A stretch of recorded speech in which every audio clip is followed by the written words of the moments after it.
Frittelle di riso e asparagi selvatici in crema di patate agli aromi, carpaccio di asparagi crudi e petali di grana padano 36 mesi. Andiamo ad impastare del riso cotto con gli asparagi selvatici assieme a dell'uovo intero, un po' di farina e del grana padano.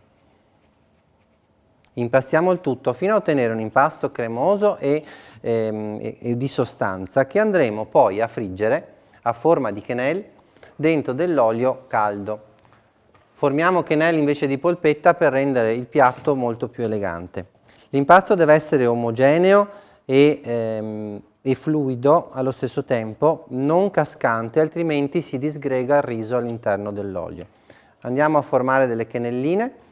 Nel frattempo io preparo il carpaccio di asparagi crudi.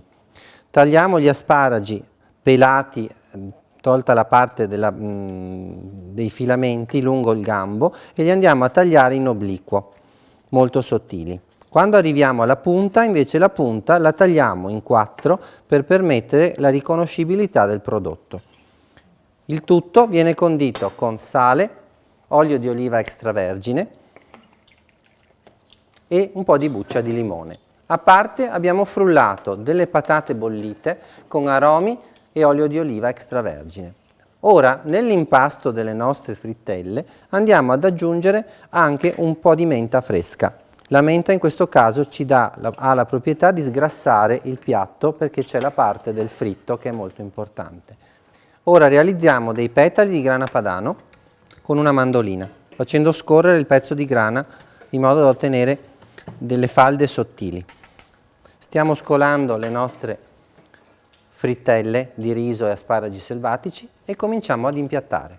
La crema a specchio sul fondo,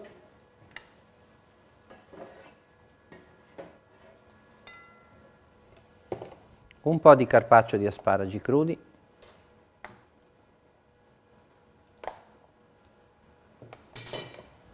mettiamo le nostre frittelline,